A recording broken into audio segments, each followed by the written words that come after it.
सविनय सप्रेम सकुटुंब सहित कोटि कोटि साष्टांग दंडवत pranam at the divine lotus feet of my beloved Bhagwan. With the grace of Bhagwan Baba, with his authority and with his will, this evening we have among us,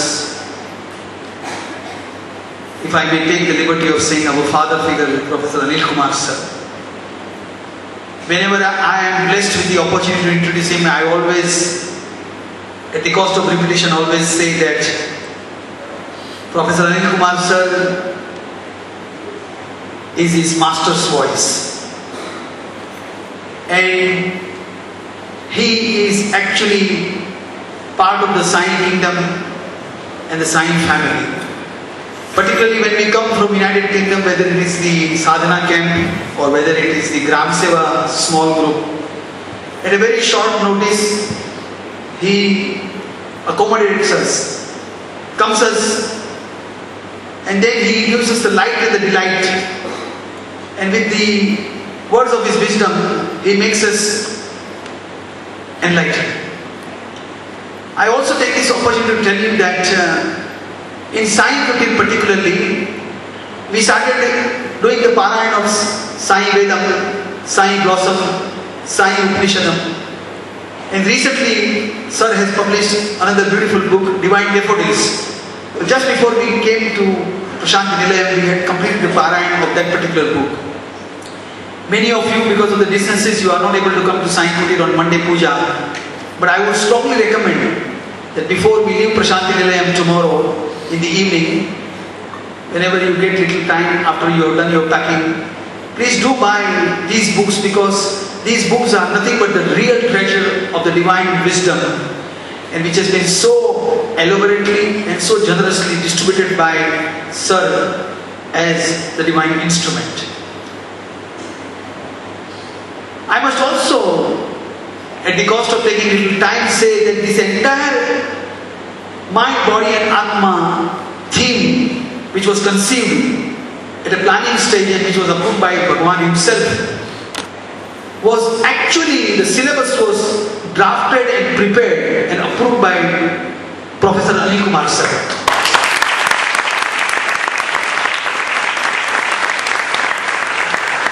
So he has been involved in the planning, execution, and now he has come to address us and celebrate the grand finale of this particular sadhana camp year 2009, because as it happens, and Bhagwan's timing is always very perfect.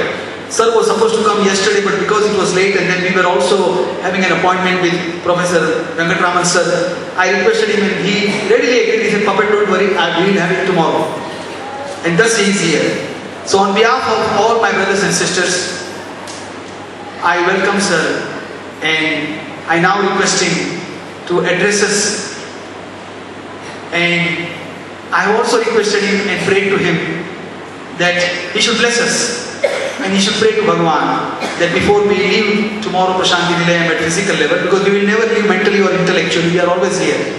But at physical level one has to travel, and when we do so tomorrow, we go with Bhagwan's divine blessings.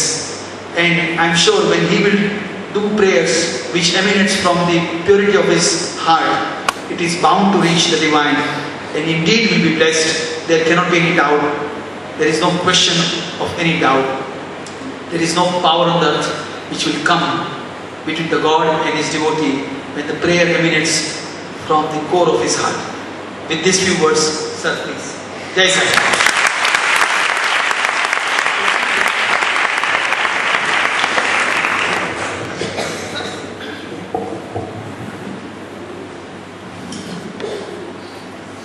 Sai Ram, everybody. Sai Ram. I pronounce the lotus feet of Bhagwan, dear brothers and sisters. I am extremely happy to be amongst you as you have come to completion of your sadhana camp. My visit to UK is still fresh and green in my memory. I had been to Leicester, London, and Birmingham, if I am right.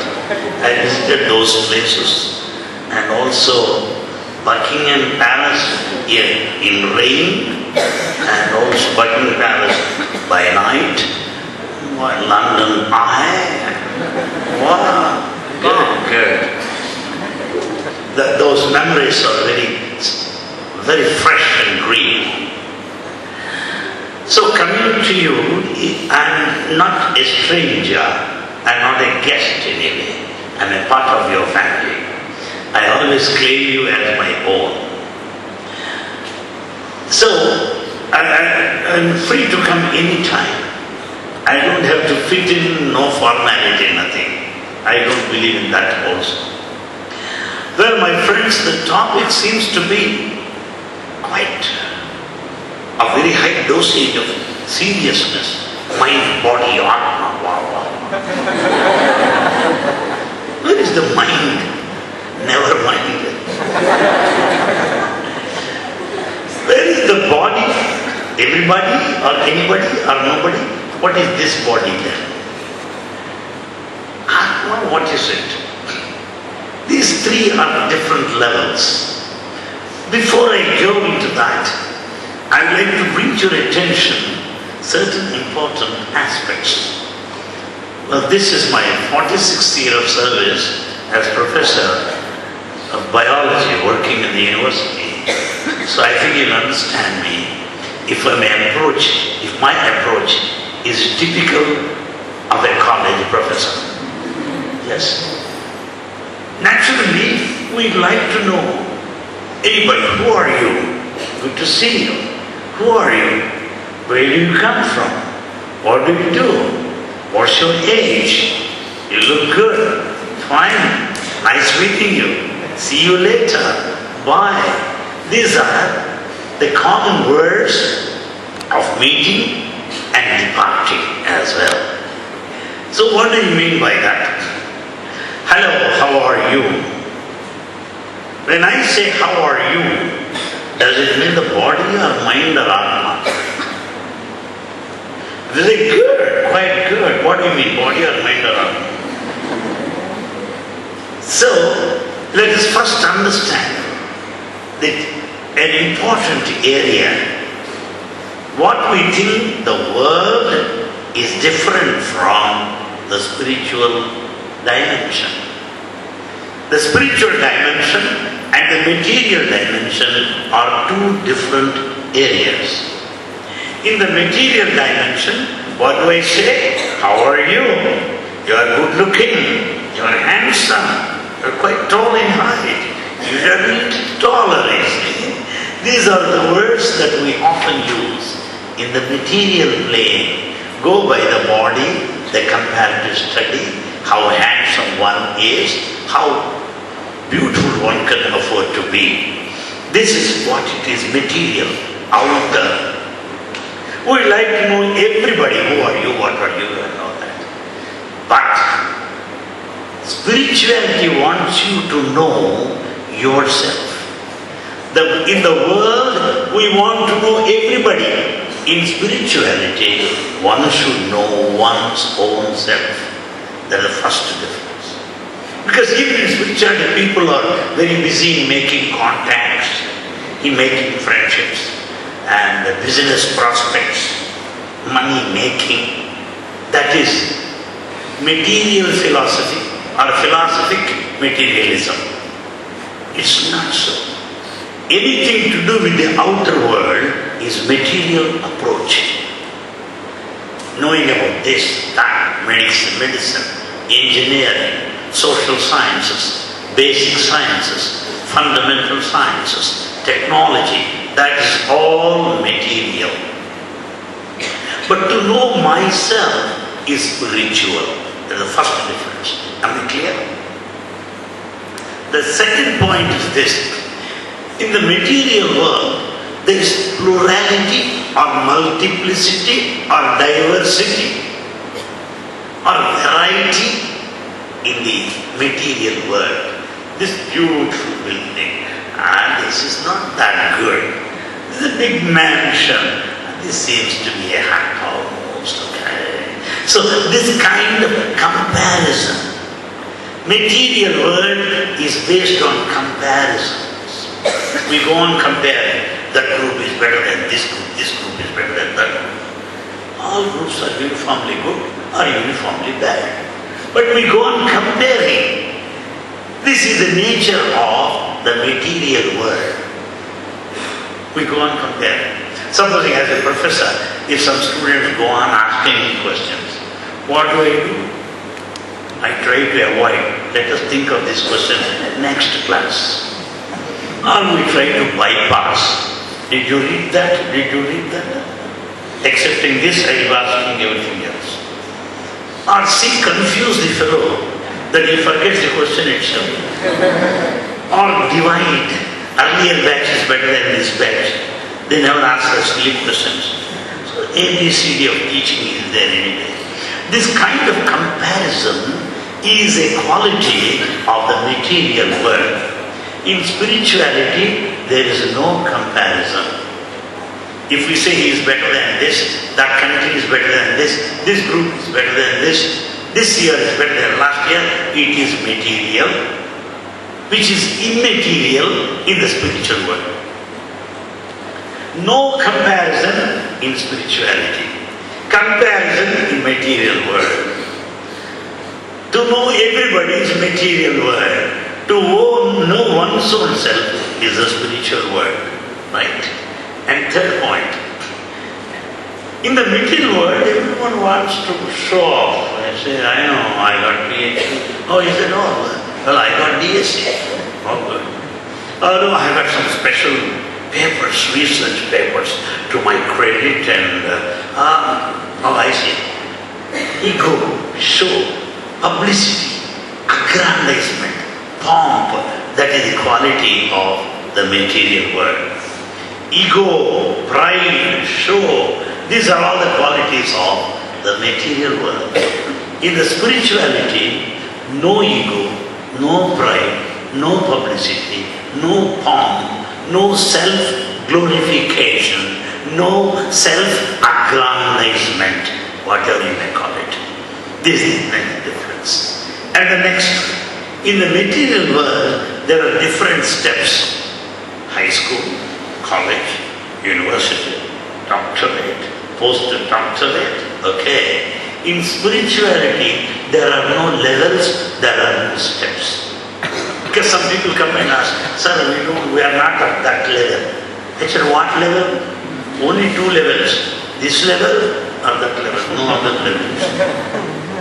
In spirituality, there are no things like stature or levels, no. Because these are the fundamental things which I want to share with you. And the next point is, in the material world, we want to achieve something. Achieve, yes. I achieved this. I accomplished this. I attained this. Attainment, achievement is the nature of the material world. In the spiritual world, there is no attainment, there is no achievement, nothing. How? Simple example. I am Anil Kumar. Supposing somebody say, hi Anil Kumar, how are you? If I say, I have achieved Anil Kumar, what do you say? I met you this morning, you are all right, what happened to you now? So to know my name is not an achievement. So in spirituality, you are knowing yourself already. There is nothing like achievement or attainment. And in the material world, there is success and failure. In the spiritual world, there is no success, there is no failure. In the material world, there are goals. What is your goal in life? To become the King of England, right? Simple goal, you see. We have got some goals, some ideals, some ambitions in the material world. In the spiritual world, no goals, no ambitions, no ideals. Because to reach me, to know me, to understand me, is it a goal? No. To know you, it is a goal. To know me, it's not a goal. So to know one's own self is not a goal. So spirituality has nothing to do with the goals, ambitions, and desires. Therefore, my friends, these are the introductory points which I want to draw your attention before I go into the details, some of the details on the topic. Difference between the material world and the spiritual world. Two dimensions. Because people get confused. Some people ask, Anil Kumar, I am not having peace of mind. I have been coming to Puttaparthi for the last 25 years. My reply is, repeat your visits a few more times. You can nicely end your life. Put a full stop. If you are not happy in the spiritual field, where else can you be happy? In the material field, there is happiness and unhappiness. But in the spiritual field, only bliss. What is bliss? What is happiness? These are all very important words, though they seem to be simple. Happiness, unhappiness. Two opposite polarities. Two contradictory situations. But bliss is uniform. There cannot be in bliss or unbliss. No, bliss is bliss. Because bliss is non-dual, happiness, unhappiness, dual. Therefore, in spirituality, no one can be unhappy. Why? Because spirituality is bliss. That's why when I find some people with a long caste, I feel, I pity them, poor fellows. The fellows who cannot smile wholeheartedly. The fellows who cannot laugh. I don't know where else they are going to laugh. People, they will laugh at. If you do not laugh, people will laugh at you. Spirituality, bliss. Be joyful, be happy, full of smiles, full of smiles. And material world, what happens? Any experience limits to yourself. Supposing I have a good cup of coffee, I'll have the satisfaction, not you. I'll have delicious dinner, I'll have satisfaction, not you.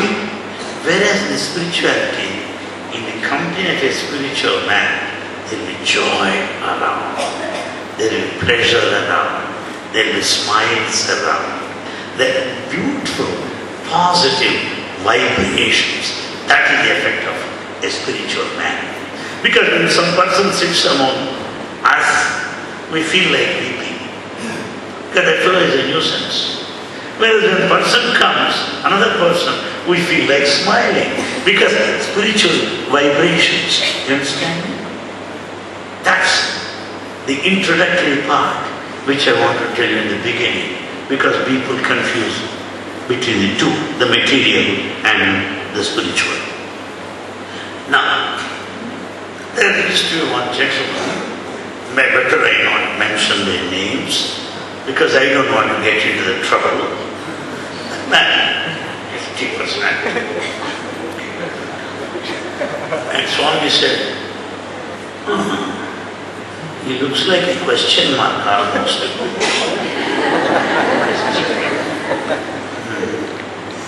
And then one boy comes here, Swami, I could do some exercise, Why so much body? And another interesting thing is in Kodaikanal, after 2 weeks, he'll be looking at everybody, 2 months. No, you are 4 months. No, Pakka guiding case, 9 months ready for delivery.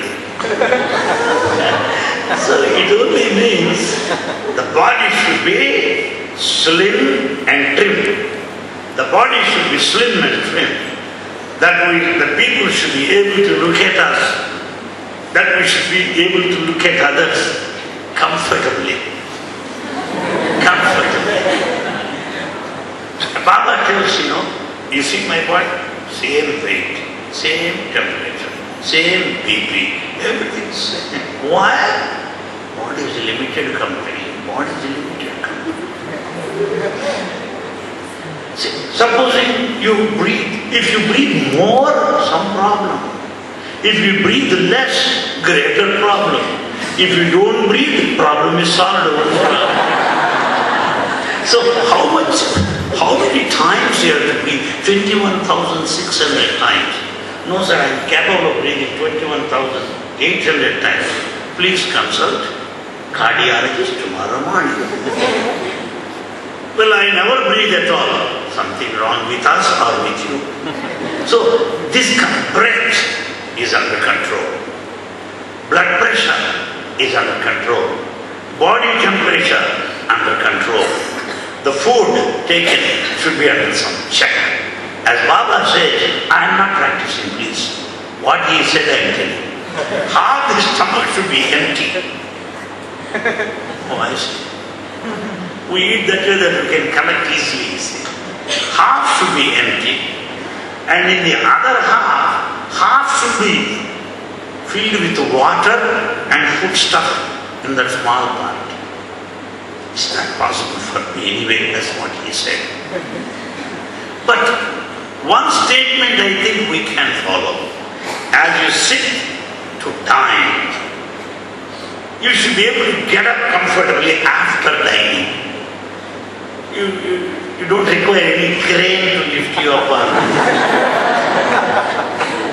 Comfort. As you sit, you should be able to get up. That is food regulation. As is the foot, so is the head. As is the head, so is God. Body should be perfect. And we'll also ask some boys, you see, if it is too late around 9 o'clock, lately, delayed. Then petrol poskunara, did you have your breakfast? Petrol. Swami, petrol? Yes. Not that I want you to drink petrol. Petrol is the food breakfast that you eat. Just as the car has petrol, the body is a car. Oh, body is a car? Why not?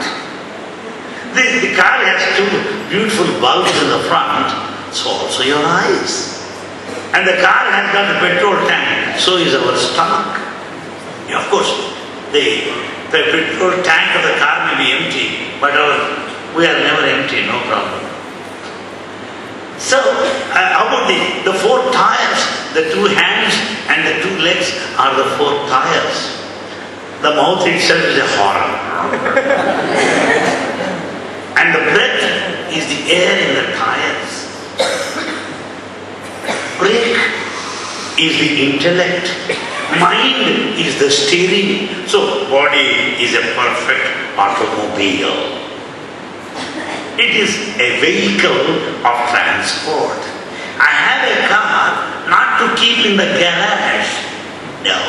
The car is to drive you to your work spot, not to be kept in garage all through. Similarly, body is a vehicle that should take us to destination. Therefore, the car should be fit. Because some people in the name of spirituality, they go on starving, fasting. That may solve food problem, but it has nothing to do with spirituality. No. Because you should be very healthy. A sound mind and a sound body. You should be energetic.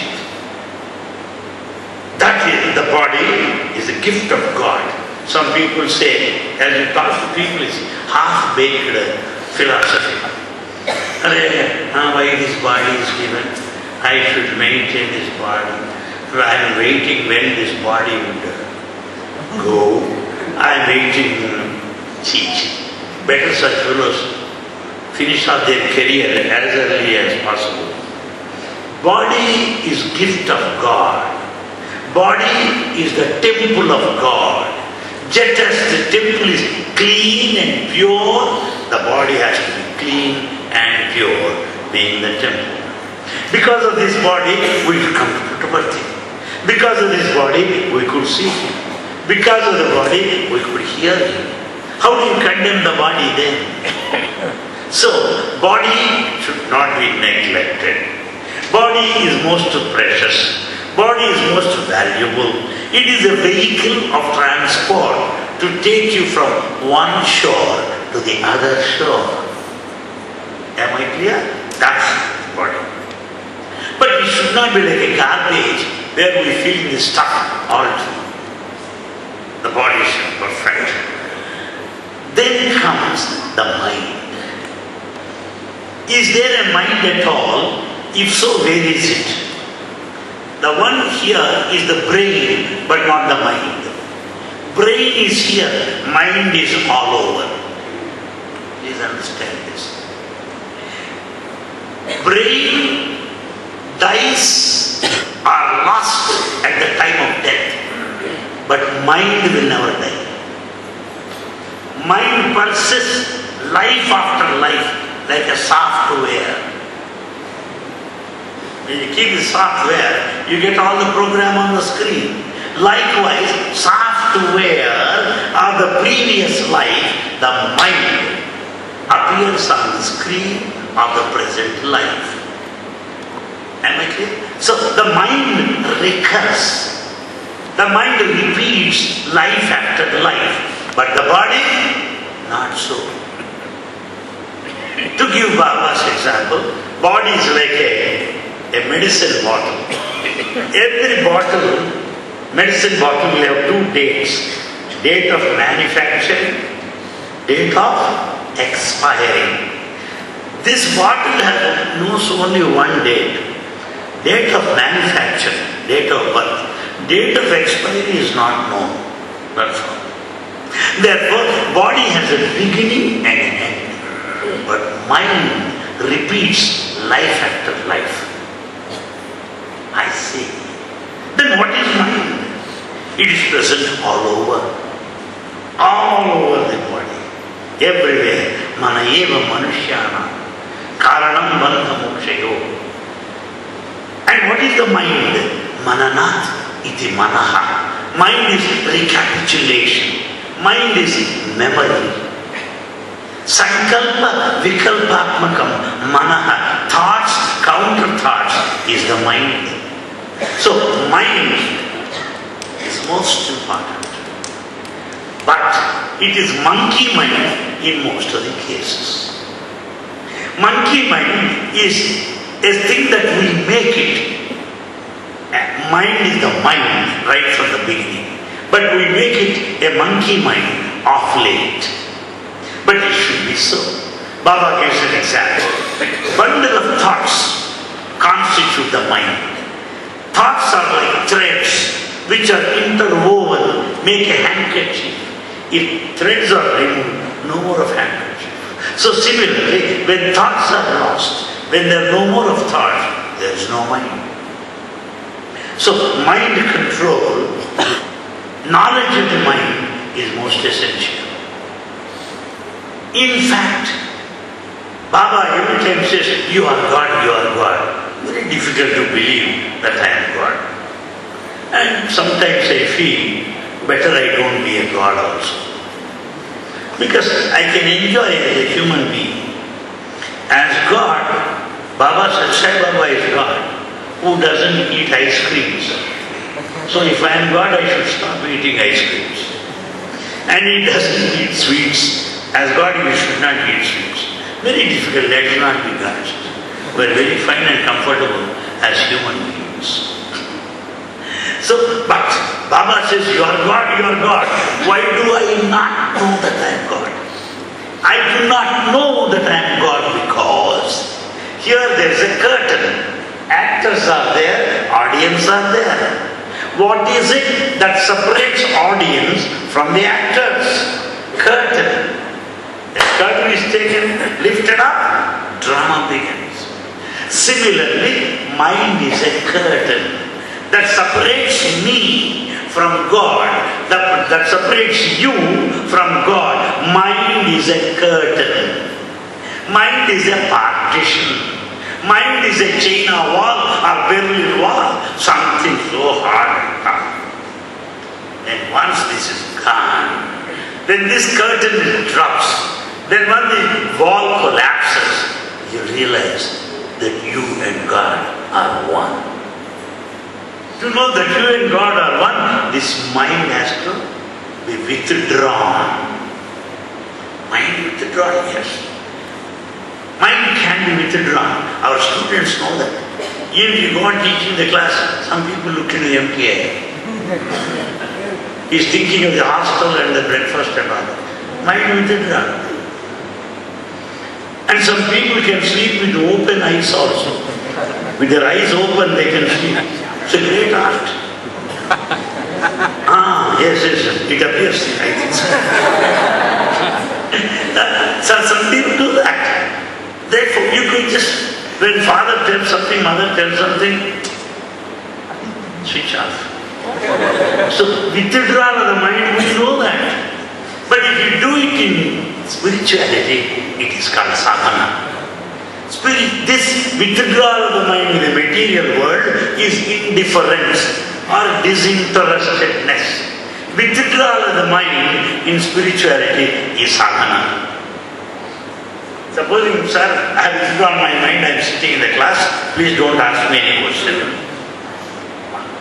You are not supposed to withdraw your mind in the class. You should be attentive. But in the spirituality, I have a strong mind, I am meditating. You don't know what meditation is. In meditation, the mind is withdrawn. The mind is passive. The mind is inactive. That is what meditation is. That's the mind. And then we come to the third aspect, Atma. What is Atma? See, 3 words. Just read some literature, my friends. You will have all the knowledge I tell you. All the knowledge. See, body plus Atma, right, is Dehatma. Mind plus Atma is Jivatma. And this Atma, which is individual, viewed universal, is Paramatma. 3 words. Dehatma, Jivatma, Paramatma. 3 words. What are they? The body is here. Supposing there is no Atma in the body,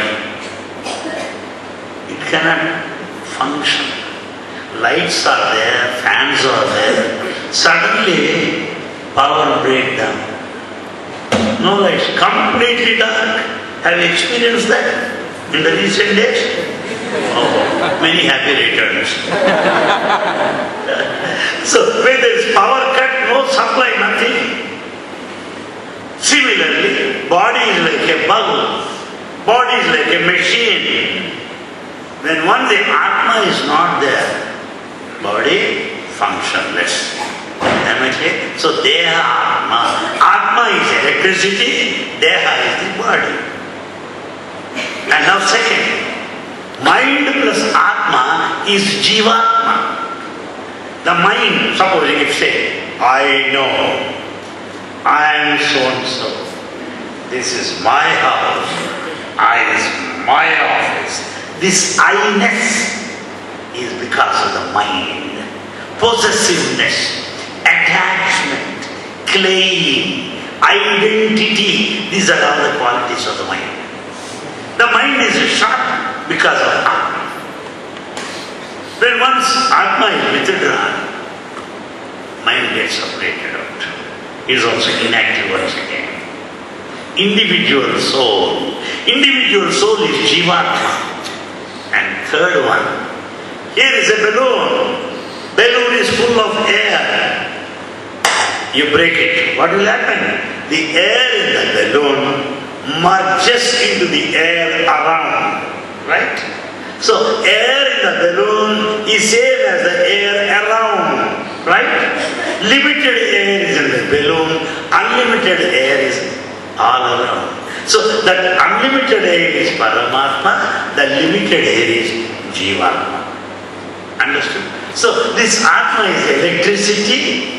It is power that is responsible for the functioning of the mind and the body. So, this MBA, mind, body, Atma, about which you have been studying, let us think this way. BA, body plus Atma. BA, graduate degree. B plus A, BA. Body plus Atma, Dehatma. Then MA, mind plus Atma, is equal to Jivatma. A is Paramatma. Am I clear? MBA. So we have to understand it that way. Because of the limited time, I'm not able to share more thoughts on this favorite topic of mine, the MBA. And Baba speaks on this always, repeatedly, and really I have many ideas, and they have been covered in my books already, as Brother Ajit has already announced. By Baba's grace, 12 books are available in English. The latest is Sai the Indweller. Sai the Indweller is latest. Prior to that, Alarm Bells Divine. Alarm Bells Divine contains the festivals and their significance. Sai Vedam, Divine Daffodils, Divine Blossoms, Psychiatry. These are all the books composed and that I have written with Bhagavan's grace, containing my Sunday talks. I am not a salesman. I don't get any commission because all these are the publications of Satsang Book Trust. Just I am sharing with you as a piece of information. This topic MBA is amply covered in all these books. My friends, Baba is all MBA. Baba is the body, meaning he is in this body, therefore the body is quite active. How do you say that?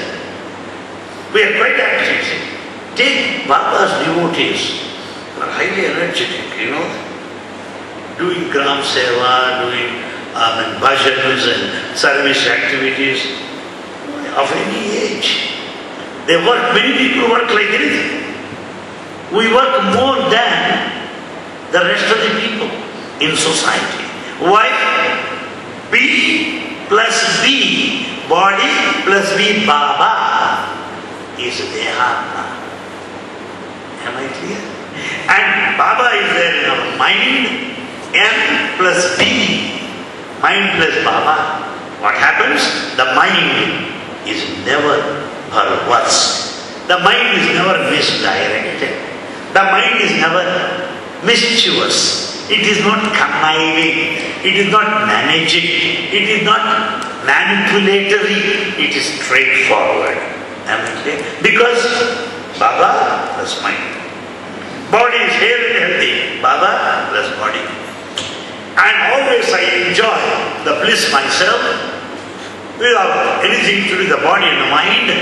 I contemplate upon him, forgetting all myself. That is Baba himself, the Paramatman. In fact, Baba BA Baba. Being, A awareness, B bliss, A Atma, Baba. That is the name. So, there are many things to learn about it, my friends. Baba will protect our body, take care of our body. Even if we want to misuse it, he will not allow you to do that. No. He will not allow you to misuse your body. There is a small violet colored book sold in the shop outside. It is written by African devotees, violet color, small one, where they mention 2 African brothers come here for the first time. They come here with a whiskey bottle. They do not know the rules of ashram. So they came here with a whiskey bottle and they had evening darshan, bhajan and western canteen and pizza, wine. And they have gone back to their room. Come on, 2 glasses. They fill the glasses. Cheers, come on, let's drink. Then they started drinking. It is not Scotch whiskey, it is H2O, aqua, water. See? What happened to this? Then they emptied the glasses, cleaned well, and now they fill glasses once again, drawing whiskey out of the water. When they tasted cheers, again aqua water. Well, very angry and very much upset. Come on, let Swami, drink the whole bottle straight away. Because this glass seems to be Maya, illusion. Let us have the bottle straight away. The whole bottle is full of water only. Brought all the way from Africa. He carried a Bisleri bottle. And next morning, when they sat for darshan, Baba passes by the darshan line and says, cheers, cheers, service whiskey last night. Finished. Because body plus Baba, body plus Atma. Baba is Atma. Baba is Paramatma. He follows our body. That the body can never be misspent or misused or abused under any circumstances. Because the body is in charge. Even in China, I'll give you an example. A Baba had been to one place to inaugurate a factory. I went there. But all top people were seated there, directors and all that. And I didn't have extra chair to sit there. In a very embarrassing situation. I have no chair there and all chairs are occupied. What am I to do? I just came out. And after lunch, we started moving towards the Bangalore. There in Bangalore, Swami first sentence, there is one man who has not had his lunch. Therefore, let every item be served to him in doubles. 2 sweets, 2 hearts, 2 drinks, or something like that. Everything, because I did not have Swami knows. I was hiding behind this hall. He knows that I have not had my lunch, and that is noticed by Baba. Because the body that doesn't have the food is known to him. One day, there in Kodaikanal, Swami did not sit with us for breakfast. But suddenly, he brought some glass and mixed something. He walked away. Then, watching his mood, I simply went and said, Swami, where are you going? You should see the mood and all that. Or else a highly risk factor. So I asked him, he said, one boy is suffering from fever. All of you are here. I have made porridge for him. I make him take this and then join you later. You start, he said. How does he know? Body does not.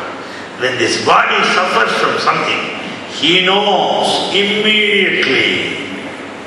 While passing by darshan line, long ago, in the same hall, he looked at a boy and said, the health is not proper, take him to the hospital, take him. His father was sitting by his side. What's wrong? My son is okay, no? Take him to the hospital. Later it was diagnosed that this boy has some isnophilia problem or something like that. Why? How does he know? Body plus Atma, Baba. And then about the mind plus Baba, mind plus Atma, Jivatma. He knows how our mind is. Whatever we do, whatever we want to do, whatever plans are, he'll tell that boy, monkey mind, hopeless. What's wrong? You're like a cat and a rat, moving room to room in the hostel. Chi, chi, chi. Are you a cat or a rat? You should not do that. How does Baba know? Mind. And you tell boys also, hey boys, what do you want to do after Messi?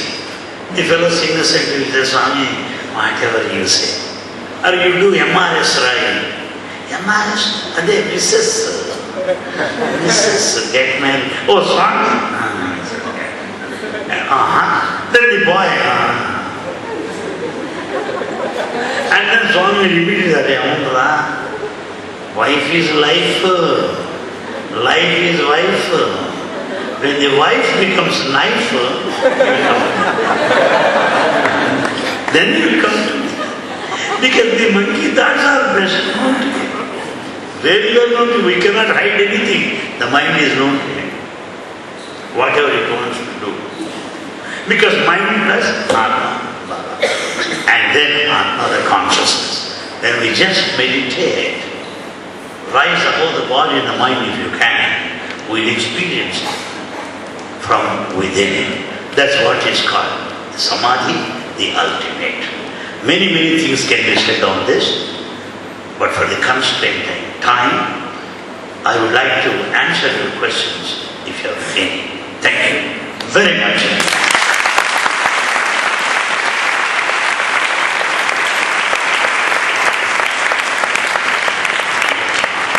Please, because I was told already that some parts are left for question and answer session, so you can ask me any question.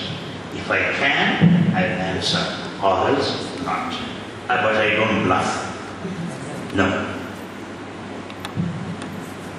Saranta,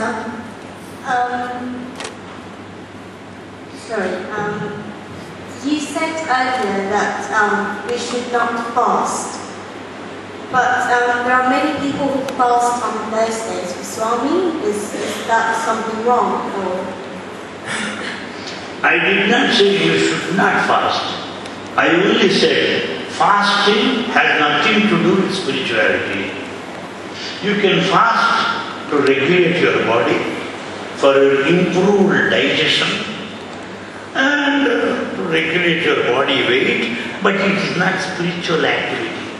It is not sadhana. That's what I mean. Am I clear? Yes. Thank you. Good.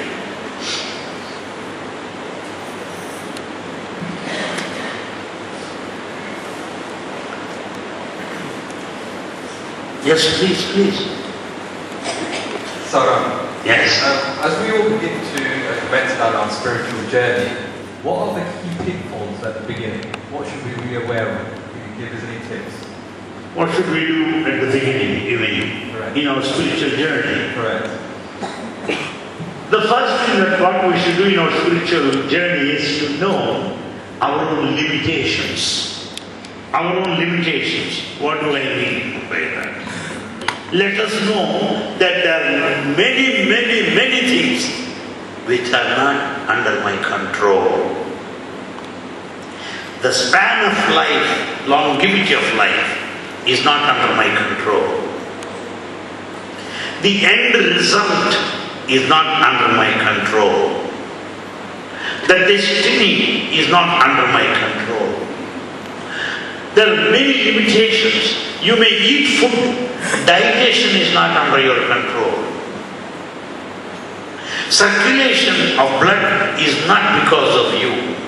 Breathing process is not because of you. 75% of things happen without our interference or without our effort. So, beginning, we should know our limitations. Because at this age we think, well, I can do, I am confident, I am sure. That's all yes. There are many things we cannot do. So first let us know our limitations. Two, then once we know our limitations, we will not be egoistic, we will not be proud, we will be so humble and simple. When we are humble and simple, we will be prayerful, respectful, worshipful. And then you develop a sort of love and devotion. Then you start doing some bhajans. Then you start caring, sharing with others, rendering service. Slowly you do that. So first, spiritual journey for all devotees of all age groups begins with bhajan. Bhajan is the opening gate. It is best thing. That will take you to all deeper, higher realms, whatever. Am I clear? Yes. Yes?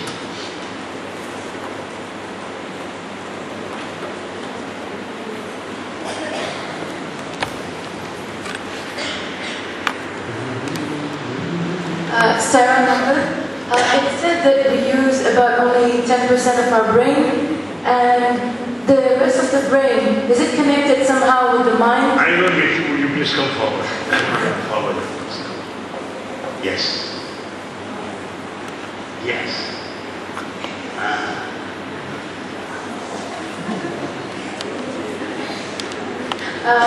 It is said that we use only about 10% of our brain. So the rest of the 90%, is that somehow connected to the mind and to enhance our capabilities to control it? The capabilities of the mind can be viewed this way. Half of the mind is towards the arts, poetry, arts, painting, creativity. The other half of the brain, or the mind, is related to the management, the worldly. So, part of the mind is materialistic, part of the mind is creative. Part of the mind is repetitive, part of the mind is divine, spiritual. So when you make total use of the brain, mind, it means you are spiritual and also material. Perfect balance in life. Controlling the mind means that one would not excel or exceed or bypass the other. What it meant. Am I clear? Yes.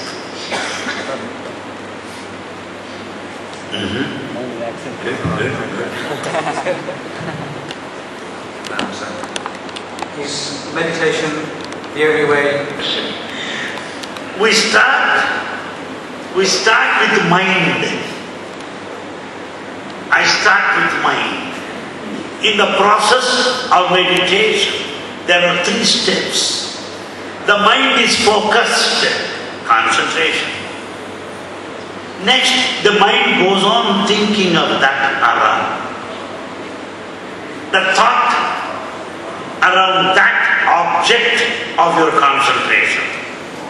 If you concentrate on Rama, you will be thinking of Rama's story. If you concentrate on Christ, you will be thinking of his message. That's contemplation.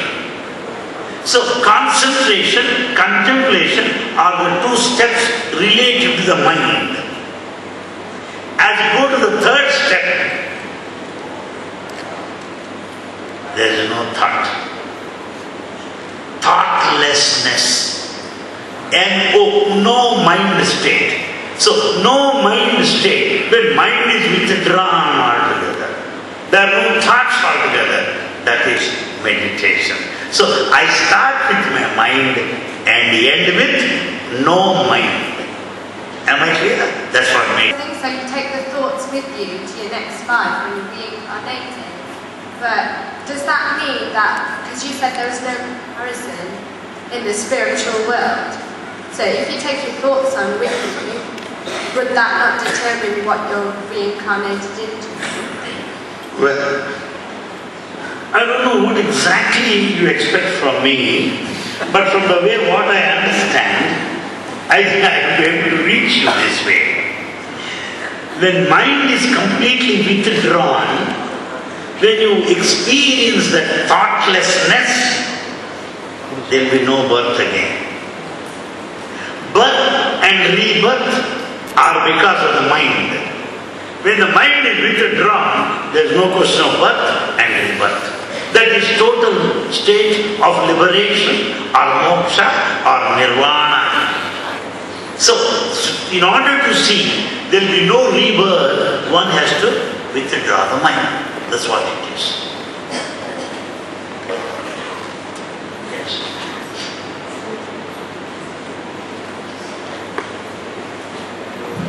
Sairam, I wanted to ask about, you've just mentioned of no mind. Could you kindly explain how we can train our mind when we are here? We feel the energy is positive with everyone, with one main focus on purity of thoughts. And yet when we go back to UK, where we are surrounded with other people and we hold jobs where we're interacting with people with different state of minds, how can we train our mind to have this state of no mind? Or do we have to constantly watch our thought? And can you advise this? I understand. Good question. You know, many it happens, many people are highly spiritual within the 4 walls of Prashanti Nilayam. The moment they leave the place, they start fighting. Here, love, bliss, passion. Outside, fight. Gone.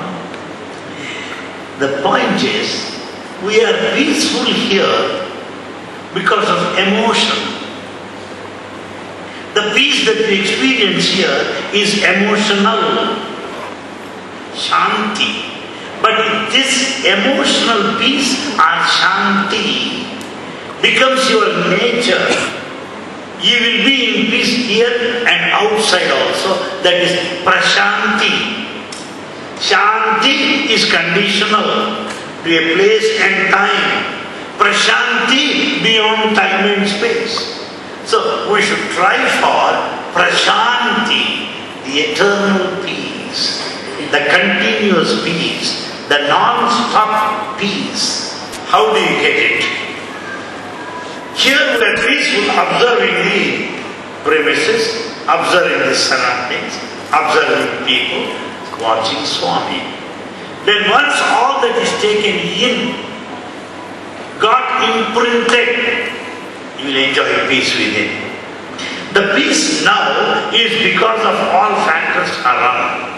But the peace you are going to experience there is because of this inner feeling inside that has left a permanent, indelible impression on your mind. So it's not Shanti that is important, it is Prashanti, inner and outer, that's more important.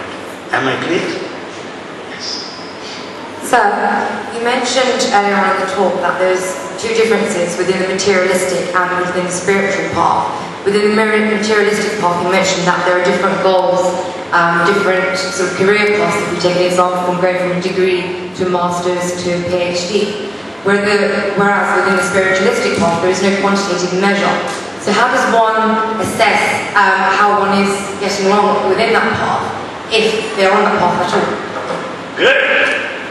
Well, this sort of a thing to work for academic excellence, to reach higher financial levels, is just a process, is an act.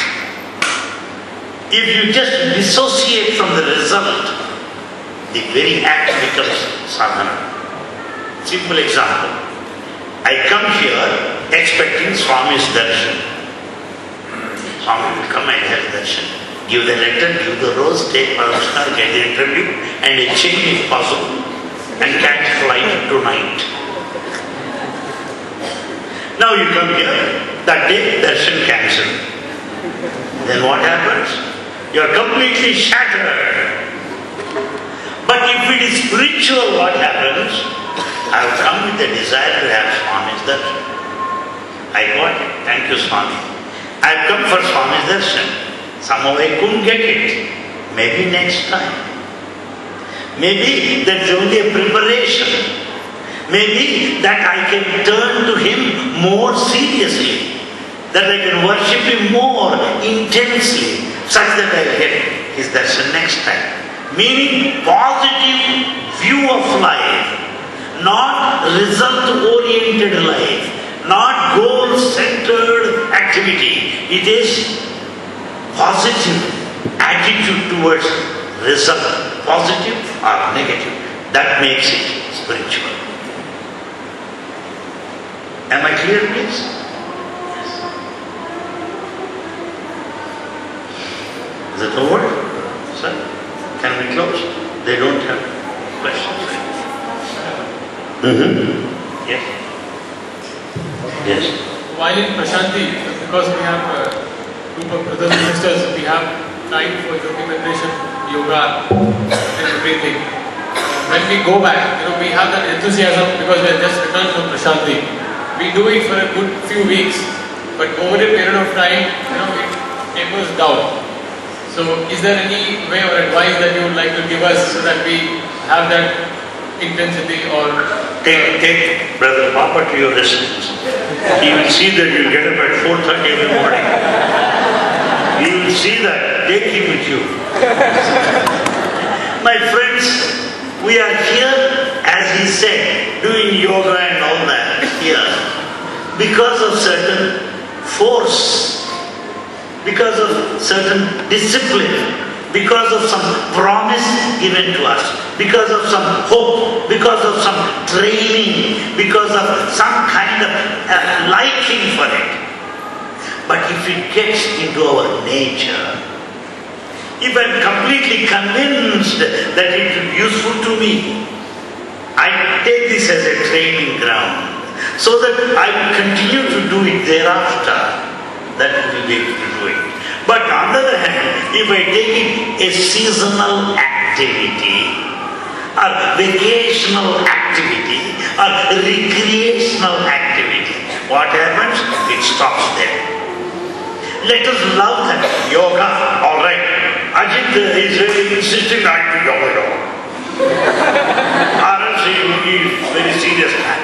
So, supposing if I am here, he will wake me up first to do yoga, I know that.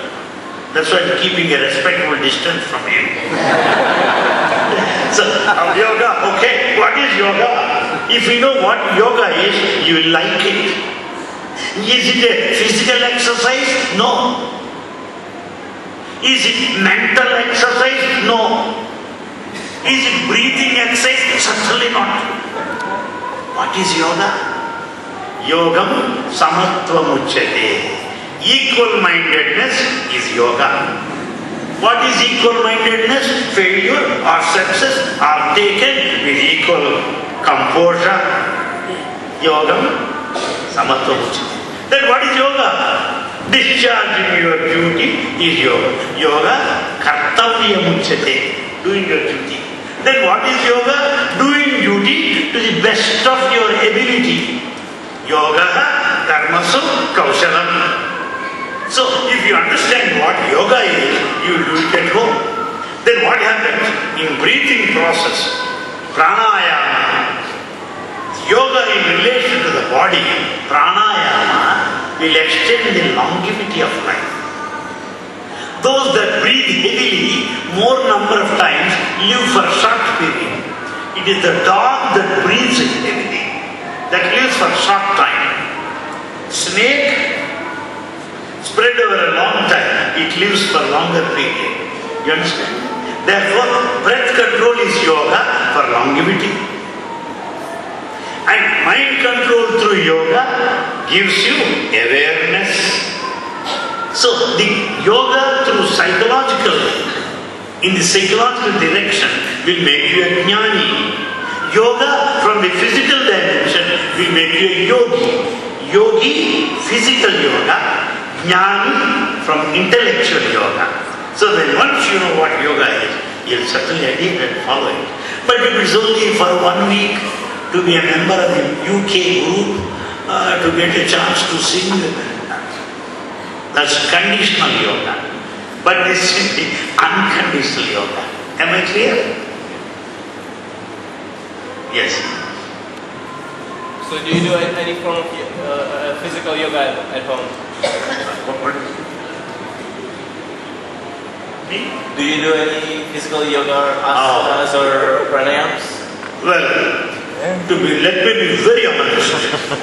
I don't do that. I don't do that. Why I don't do that? One reason is this. The pranayama exercise, as given in Jnana Vahini by Bhagavan Baba himself, has to be done under the strict supervision of an expert. If I do this pranayama all by myself, instead of being a yogi, I will be a successful rogi, the sick fellow. I will fall sick. So this pranayama requires direction, supervision under an expert. So I don't have any experts here to teach me and coach me. Therefore I have not touched that area. Further, Baba cautioned, if this kind of meditation pranayama is not done properly, lungs will be affected, circulation will be affected, also off. I am not prepared for such things now, as of now. So I have not touched that area. And there Baba mentions, the easiest method is namasmarana. Come on, you can sing. There are no regulation there, no diet control there, no time limit, nothing we can see. When easier things are there, why should I struggle unnecessarily? That's how my psychology.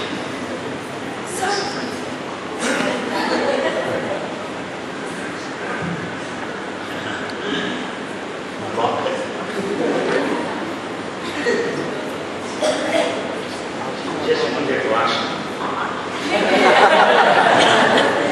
Hari, that happens. Body plus Atma issue or problem. So she wants to ask the happiest recent experience that you've had with Swami. Which made you laugh? When you have given me the topic, how can I speak on my experiences? I'm a teacher. The topic is body, mind, Atma. If I speak on experience, I should get 0. A teacher, question, answer. Experiences, another question altogether. What do you say? You have set a topic, so I have to put it as per the schedule, as per the scheme. That's why I have to mention. I have been speaking my experiences of the experience of devotees for the last 30 years. That has been my job. But this topic has been given, therefore I focus my attention on that. Okay? Right.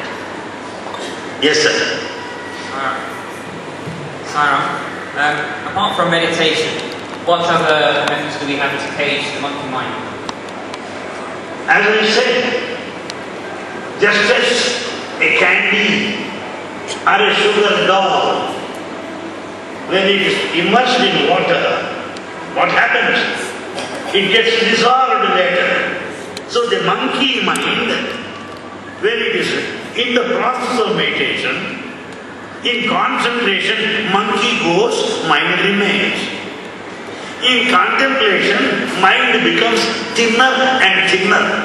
In meditation, completely passive, silent, withdrawn. Am I clear? That's how the mind improves its level of experience or awareness. Yes? Sir, I have a basic understanding of body and mind, and I'm motivated and inspired to maintain the body and control the mind. What is it? I'll start together. You understand difference between body and the mind. Then? But the Atma is a very elusive concept, which I'm not motivated to achieve or attain. So how can I go about experiencing that in a very basic format to get motivated? Well, Atma is not to be experienced. It is a reality. Body you have to experience.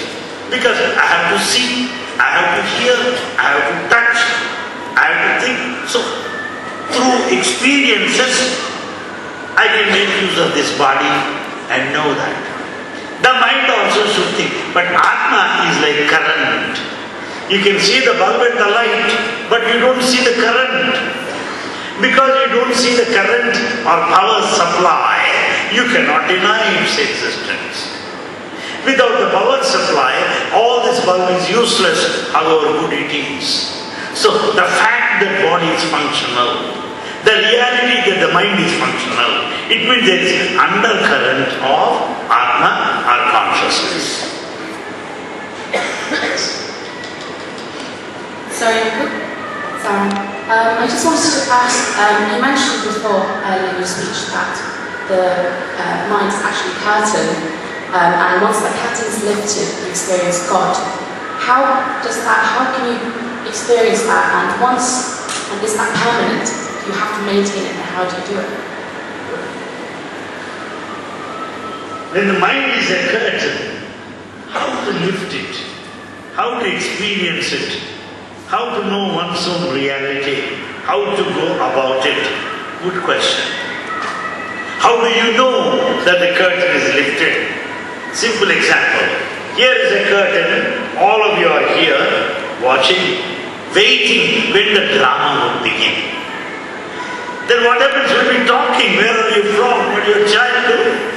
How is the day? By the time curtain is lifted, all of us will concentrate on actors and the drama going on there, right?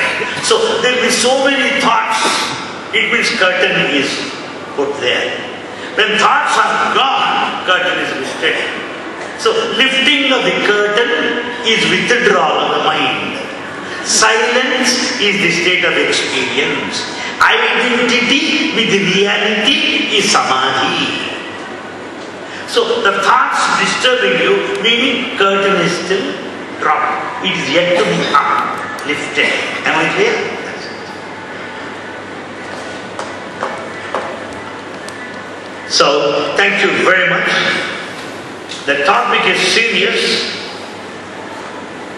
I think I could do to the best of my ability. It requires a couple of talks on this. One exclusive on the body, one exclusive on the mind, one exclusive on Atma, and another talk linking all the three. That would have been a better thing. Next time, I would rather suggest to take each dimension, give to the speaker a particular aspect so that he will talk on that, which would be a connecting link to the next talk to follow. That would make you well equipped, thorough understanding, total understanding of the subject as a whole. Thank you very much for your time.